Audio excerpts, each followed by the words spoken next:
plus aller là-bas. Pourquoi? Ah, la montagne, monter, descendre, monter, monter. Non, je vais aller là, cette petite ville-là. L'ange dit, vas-y. Il est allé dans cette petite ville. Sa femme est devenue statue de sel. Mais vous savez ce qui se passe à la fin? Finalement, Lot se retrouve dans la montagne. Où l'ange lui avait dit d'y aller. Mais finalement, il y va, mais avec une perte. Il perd qui ça? Il perd sa femme. Sa femme devient une statue de sel. Il ne voulait pas de défi inconfortable. Il voulait la facilité d'un petit endroit. Mais cela entraînait la destruction de sa femme. Parce que Soa était à la vue de Sodome. Le feu et le soufre sont tombés littéralement et ça a détruit la ville. Et pendant qu'il s'échappait, elle s'est retournée et puis elle a regardé en arrière. Et quand elle a voulu regarder en arrière, savez-vous pourquoi elle s'est retournée pour regarder en arrière? Parce qu'elle avait probablement encore des attaches à cette ville-là.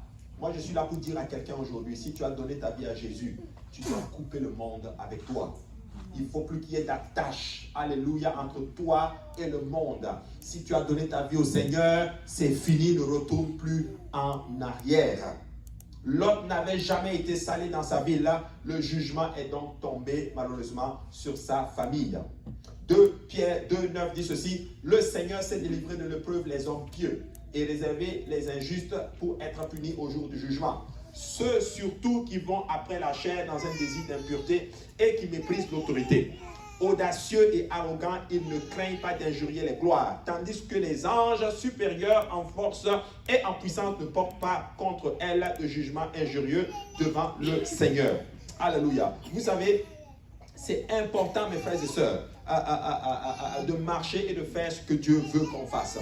Des fois, on va se dire, non, c'est correct. Non, je peux aller dans la même direction, je peux aller dans cette direction et ça va aller. Mais on se rend compte que non, finalement, c'était la mauvaise décision. Dieu cherche des personnes qui vont aller sur la montagne, plus haut sur la montagne, et qui vont renoncer à leur confort et à leur commodité pour lui. Le problème avec aujourd'hui, c'est que les chrétiens ne veulent plus laisser leur confort. On est devenu tellement confortable qu'on a peur littéralement de quitter notre inconfort. Mais écoute-moi bien, des fois les bons mouvements, les puissants mouvements et de grâce avec le Seigneur, c'est quand tu sors de ta zone de confort pour entrer dans cette zone inconfortable et c'est là que le Seigneur va te rendre confortable. Amen. Alléluia, c'est vraiment cela. Donc nous devons comprendre cela. Et on ne veut tellement pas sortir de cela et c'est malheureusement souvent là qu'on perd. Et le diable est un menteur. Il veut en d'autres termes te peindre un tableau et tu vas penser que ce tableau est bon si tu vas dans cette direction. Mais écoute-moi très bien mon frère, ma soeur. Suis la voie du Seigneur. Deviens salé littéralement. Si te dit va à la montagne, va à la montagne. Ne va pas en d'autres termes dans la direction opposée à la montagne. Je connais quelqu'un qui a suivi notre direction. Il s'est retrouvé dans le ventre d'un poisson. Il s'appelle Jonas. Dieu dit va à Ninive. Et lui il allait où? À Tarsis. En passant, Ninive était à l'est. Tarsis était où? J'avais fait le calcul. Tarsis, c'est vers l'Espagne. Vers l'Espagne. Vous vous rendez compte? Dieu dit va ici. Il va dans le sens contraire. Et la Bible dit qu'il arrive, il paye son ticket, il monte dans le bateau.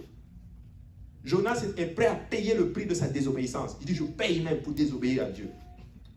Dieu dit ah bon, il n'y a pas de problème. Poisson, es-tu prêt? Le poisson dit, maître, moi je suis là. Moi j'attends seulement. Et pendant qu'il court, le poisson aussi est en train de se mettre en position. Savez-vous que des fois, alors que nous sommes en train de désobéir, tous les éléments que Dieu prépare pour te ramener sont aussi en train de se mettre en place. Et Jonas dit, oh yes, c'est correct, je l'ai eu. Alléluia, je suis parti. Dieu dit, il n'y a pas de problème, vas-y. Et là, il va, il monte dans le bateau, Tarsis, gloire à Dieu, tout va bien. Il est assis dans le bateau, tout avance très bien.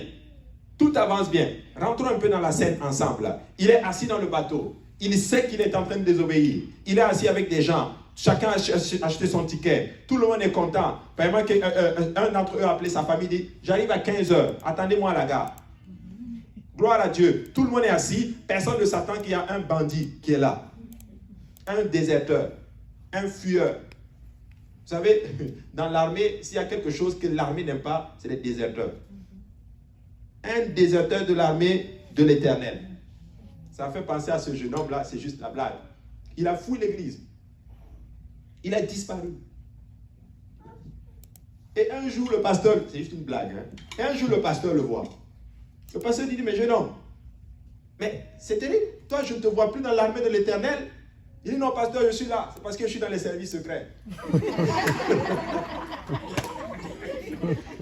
Dans l'armée de l'Éternel, il n'y a pas de service secret. Tout le monde est sur le front. Alléluia. Tout le monde est sur le front. Jonas est dans le bateau et il s'attend. Et pendant que le bateau est en train d'avancer, tout d'un coup, un vent impétueux commence à commencer. Et le pilote commence à dire, le capitaine du bateau commence à dire, ah bon, on va essayer un peu de redresser un peu le bateau. Mais c'est bizarre, le vent commence à être de plus en plus impétueux. Et la mer commence à être plus agitée. Et le bateau commence à un peu plus bouger.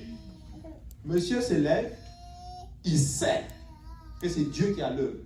Il descend au sous-sol et puis il va se coucher. Il sait ce qui est en train d'arriver. Vous savez, souvent, c'est comme souvent, il y a des enfants, il y a des problèmes à la maison. C'est lui qui a l'origine du problème. Il sait, mais il se tait. Il ne dit rien. C'est quand ça va chauffer. Il dit, papa, en fait, tu vois le truc là, je voulais tourner en fait le robinet, mais ça avait cassé. Mais comme ça coulait un peu, donc je me disais que ça allait s'arrêter, quoi, tu vois. Pourquoi tu as entendu que la salle de bain soit inondée pour dire ça? Et c'était Jonas. Et là, ça commence à être des problèmes. Et le bateau veut couler maintenant. Tout le monde va mourir. Et là, maintenant, tout le monde sort maintenant. Les gens commencent à invoquer leur Dieu. Ah, peut-être que les musulmans ont commencé à invoquer leur Allah. Les bouddhistes ont commencé à invoquer Bouddha. Je ne sais pas. Chacun a commencé à invoquer son Dieu. Ça a commencé, tout. Et là, ils se disent, il y a quelque chose de bizarre.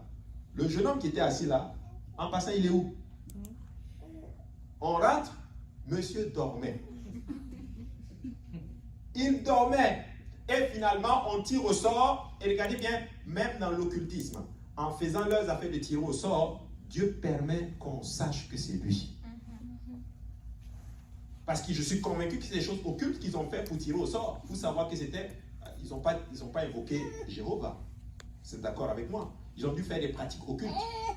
Mais tu sais, tu es en train de fouiller. Même dans l'occultisme, Dieu peut te dévoiler.